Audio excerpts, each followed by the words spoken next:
ça nous a mis le pied à l'étrier pour continuer ce changement, parce qu'un changement, on l'impulse et après on le met en place. Et aujourd'hui, on a encore les bénéfices de l'implication, enfin de l'intervention de Direct Transition. Il y a aujourd'hui le retour à une situation normale en termes de relations à l'intérieur des équipes, donc en lien avec le directeur.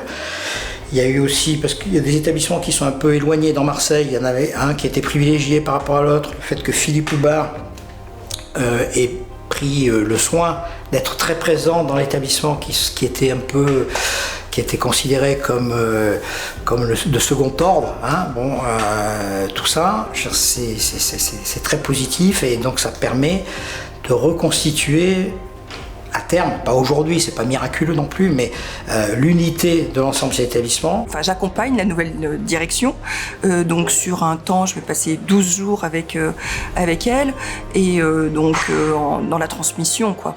Donc voilà, quand je suis arrivée où l'association en était, ce qu'on a mis en place et les perspectives, quoi, et accompagner bien le travail qui était engagé pour que la personne puisse avoir très clairement une photographie assez claire de tout ce qui a été mis en place et tout ce qui a été mis en jeu aussi. On nous a sollicité de plus en plus pour un travail d'accompagnement des structures qui n'étaient pas forcément en crise, hein, comme on peut le voir quand on fait de la direction de transition. Donc les directeurs sont en place, les fonctionnements sont relativement positifs, mais les directions cherchent un appui, conseil dans l'élaboration de méthodes, notamment de méthodologie, et que ce soit pour l'évaluation interne, enfin ça n'existe plus sous cette forme, l'élaboration des projets d'établissement.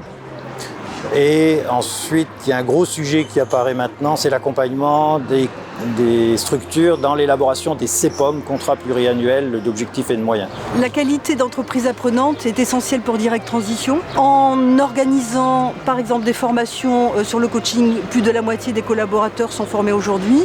Ils n'exerceront pas forcément des missions de coach, mais ça va alimenter la réflexion sur la posture professionnelle. De même, de l'analyse de pratiques professionnelles, du co-développement, des questions juridiques traitées avec le soutien d'une juriste permettent des réflexions communes et du débat commun.